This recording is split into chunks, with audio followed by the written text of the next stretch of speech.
السلام عليكم ورحمة الله. ازيكم حبايبي ومتابعيني؟ عاملين ايه؟ يا رب تكونوا بخير. النهاردة بقى معانا الوصفة الجديدة الجميلة قوي دي، الفراخ بالبطاطس كده.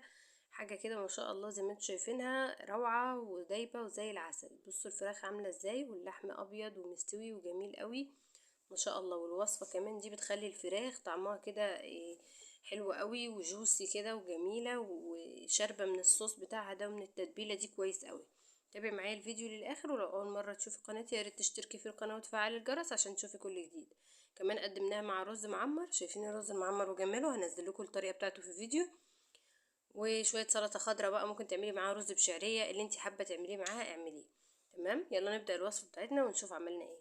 انا معايا هنا الفراخ بتاعتي، انا جايباها اهي من فتح الله متبله جاهزه كده. هي فراخ فريش بس بتكون متبله. عادي لو عندك الفراخ مش متبله خالص وانت هتتبليها، هي بتبقى بصراحة الفراخ بتاعتهم جميلة قوي وما فيهاش ريحة زفارة خالص، وكمان نظيفة جدا. انت بتاخديها بتستخدميها كده، ممكن تعمليها بنفس التتبيلة، لكن انا بزود عليها فوق التتبيلة دي. هي بتكون متبلة كده جاهزة بالجزر والطماطم والثوم والبصل، لكن انا بزود عليها. انا معايا هنا بصلايه بقى كبيره كده مقطعه جوانح، ومعايا بطاطس شرايح وطماطم شرايح، ومعايا بقى هنا معلقه صغيره فلفل اسمر، ونص معلقه من البابريكا، ونص معلقه من الكمون، ونص معلقه ومعلقه صغيره من بهارات الفراخ، ونص معلقه صغيره من الكباب الصيني، وفصين لورا وورقتين لورا وفصين حبهان. هخلط بقى الكلام ده كله مع بعضه كده، ومعلقه من الملح. تمام. معلقه طبعا مش مليانه قوي، طبعا بتظبطي ملحك زي ما انتي بتظبطيه. وحطيت نص بقى بعد ما خلطت البهارات دي، نصه على البصل ونصه في طبق لوحده. هقول لكم ليه دلوقتي. تمام، اللي في الطبق لوحده بقى هضيف عليه معلقتين زبادي كده. البهارات دي بقى اي بهارات عندك حابه تحطيها حطيها بقى. اهو كده بقلب بقى كويس قوي. ولو حابه تضيفي قرفه بتبقى حلوه قوي برضو. هضيف بقى الفراخ هتبلها بالبهارات دي كده والزبادي بس. تمام. يعني انت لو الفراخ عندك جايباها مش متبله اصلا تقدري تعملي برضو نفس الكلام ده. وبرضو هضيف لها من البصل دلوقتي، وهضيف عليها عصره ليمون كده برضو. المفروض كنت حطيته على الزبادي بس انا نسيته. وهنا بقى هقلب البصل كده مع البهارات دي كويس كده وشويه الزيت. وهضيف عليه البطاطس وهقلبها كويس برضو فيه. اهو كده عشان برضو البطاطس تبقى متطعمه معايا بالطعم البهارات الجميل ده والبصل.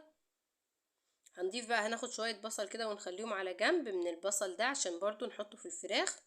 عشان البصل كده ينزل ميته في الفراخ، وتبقى الفراخ متطعمة كده بالزبادي والبهارات دي والبصل. زي ما قلت لك تقدري تجيبي الفراخ عندك مش متبلة خالص وتعمليها انت بالشكل ده بقى. وهنحط شرايح الطماطم كده عشان تدينا لون حلو كده للبطاطس.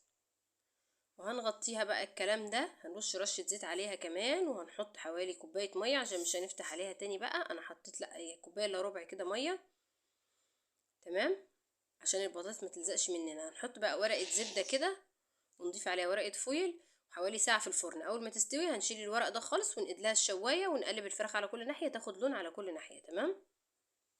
اهو طلعت معانا بالشكل الجميل ده، حاجة كده ما شاء الله. الفراخ دايبة وشاربة من الصوص والحاجات الجميلة دي بقى اللي فيها، والبطاطس كمان تحفة طعمها روعة.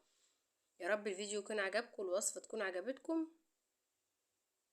شايفين الفراخ واللحم ابيض وجميل، حاجه كده ما شاء الله دايبه وزي العسل. وزي ما قلت لكم ممكن تقدموها مع اي حاجه انتوا حابينها. رز بقى بسمتي، ممكن تقدموها مع رز بشعريه، رز معمر، اي حاجه. الوصفه دي ممكن تمشي معاها. اشوفكم في فيديو جديد ووصفه جديده. مع السلامه.